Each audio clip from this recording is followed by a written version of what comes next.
start every day with the same easy routine. Get to your desk right at 9:30 a.m. EST or New York time. Then you'll draw the high and the low of the very first 5-minute candle. So you want to make sure you're on your 5-minute chart here on TradingView. This is the candle that occurs between 9:30 and 9:35 a.m. EST. So you want to wait for this candle to fully close, and then you're going to go over here to the left, select the trend line tool, and you can just draw out the high, and then you'll draw out the low. Next, we want to go to the 1-minute chart and wait for a break. So you'll go up here and click the 1 minute, and this is going to bring you to a chart where each candle represents 1 minute instead of 5. Now, after we get to the 1-minute chart, we're going to wait for one of these levels to break. But we do not want to just see a wick. This is very, very important. You need to see an energetic push through this level because this tells you instantly who is taking control of the market, whether it's buyers or sellers. And this is where the big moves are going to happen, when price breaks above the high or below the low with force. When to actually take trades. And this is where most traders make mistakes and blow up their accounts because they know where the level is, but they enter too early and get stopped out. In order to know when to trade and to know that the market's likely to continue this energetic push, we're going to look for a 3-candle pattern where the middle candle jumps, leaving a gap. Because we want to see the market not only break outside of this range, but we want to see that big energetic push respected. So what we're going to be looking for here is a gap between one candle's wick and this third candle's wick, where the middle expansive candle has created that gap. And this is what you call a fair value gap, or FVG. Now, once this fair value gap happens, we can be confident that big players are in the market and intend to push it further. At this time, we can enter immediately when this fair value gap forms outside the range. So to plot out our entries, you go over here to the sidebar on TradingView, and since we broke through the high, we want to get into a long position, or a buy. Now, what this tool shows us is where our entry, our target, and our stop loss, or invalidation point, is going to be. You want to enter the market as soon as this third candle closes because this confirms this fair value gap. Now for our stop loss, we're going to place that at the first candle that closed its body through the range. And for our target, we're going to go for a fixed 2-to-1 risk to reward. This means that on a winning trade, we would profit twice as much as we would lose on a losing trade. As you can see right here, we have a profit target of $1,500 and we have $755 at risk. And at this time, you can sit back and let the market do the work for you with confidence that this will likely be a winning trade. As you can see, we hit the target, which brings us to a profit of $1,500. And this only took about 11 minutes to hit our target. And it's that stupid simple. Now you know where to enter trades, avoid fakeouts. And not knowing how to avoid fakeouts is the #1 reason that people fail using this or any trading strategy. So we're going to start out the day as normal. We're going to wait for that 9:30 a.m. candle. We're going to select our trend line and then mark out our high and our low. Then we're going to go up here and click the 1 minute to bring us to the 1-minute chart. After we're on our 1-minute chart, we're going to wait for the break. But here is where most people will make a fatal mistake. As you can see, we traded through the level, but we didn't get our energetic push or a fair value gap. A lot of traders will try to FOMO in the markets right here, but this will cause you to fail. We always have to be patient and we need to wait for that big energetic push to enter the market and confirm our entry with a fair value gap. As you can see here, now the market has made our fair value gap through the range. So at this time, you're good to enter the market. So as soon as that third candle closes, you're good to enter the trade. And then you put your stop at this candle because it is the first candle that actually closed its candle body outside the range. This gives us a trade where we're risking $490 to make $970. And at this time, you can sit back and let the market do the heavy lifting for you. And in this trade, a lot of people would have gotten a little scared because the market retraced. But it's important to always trust your system and stay disciplined.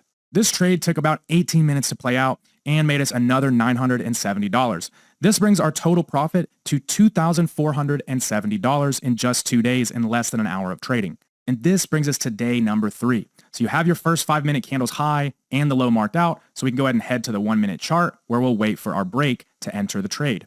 As we can see here, we did trade through the low, but we didn't close through it or create a fair value gap. So there is no trade. You always have to wait for your trade criteria.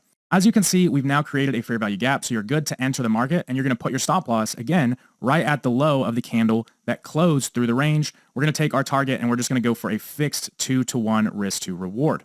On this trade, we have $975 at risk to make $1,935 profit. So at this time, you just sit back and let the market do its thing. Now, in this trade, it's quite interesting. It just kind of sits around for a while, and now it's inching towards the stop. And then the market kind of makes a little bit of a dead cat bounce here, and this is a really anxious moment for most traders because price is getting close to taking them out.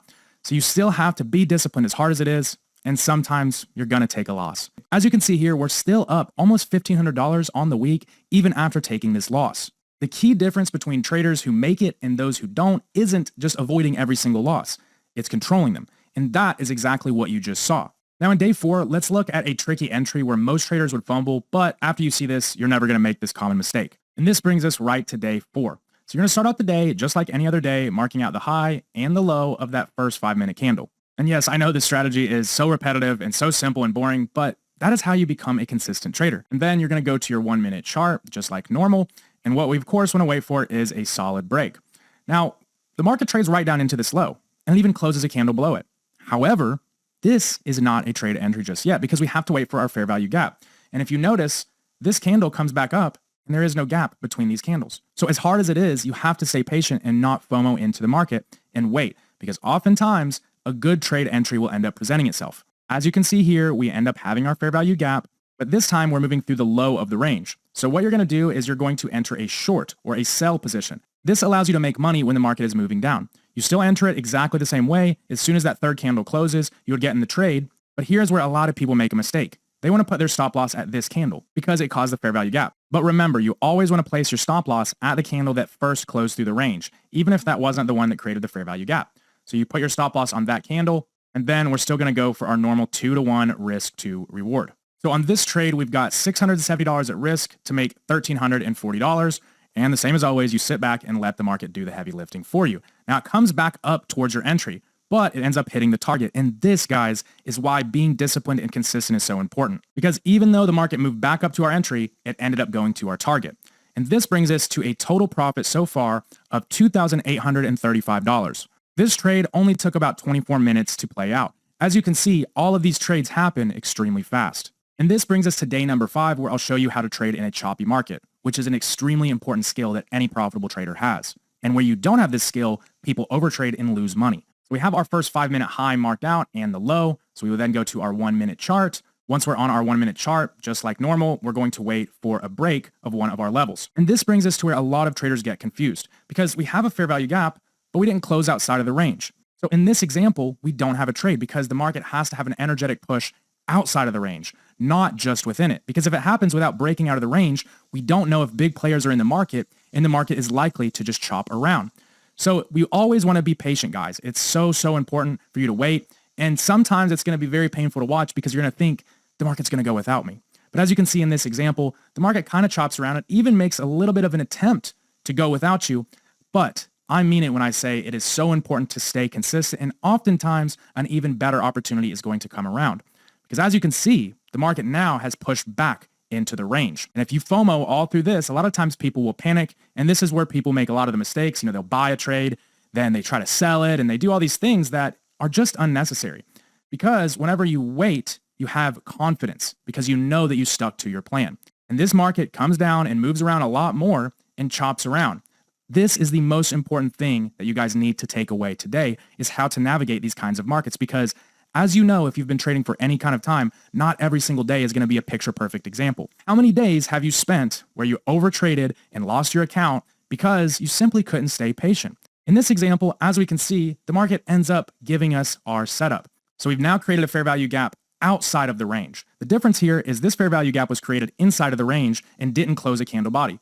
This fair value gap was created aggressively outside the range, giving us the confidence that big players are in control. So at this time, we're good to enter a buy since we broke out of the high, and we would then take our stop loss and put it on the candle's low that closed outside of the range. So as soon as that third candle closes, we're good to enter a long position. But where are we going to place our stops, guys? Not at this candle because it wasn't the first one to close outside the range. The first candle that closed outside the range was this one right here. So our stop loss would go right at that candle's low. And this is important to make sure we get good risk to reward and set our targets properly. Because remember, our targets are always going to be twice the distance from our entry as our stop loss is. So on this trade, we have $630 at risk to make $1,250. And now you just sit back and let the market do the heavy lifting for you. Sometimes the market can take a little time, especially on these days where the market was a little choppier to start off with, but that's okay. You always want to make sure to stay patient and let the system do the work for you. And have confidence that over time, this strategy has an edge. As you see, we hit our 2-to-1 risk to reward, and this brings us to $4,085 even with our losing trade. You've now seen this strategy traded in multiple different market conditions and even seen a losing trade. but we only went into drawdown $1,150 over the entire month. This makes this strategy perfect for prop firms.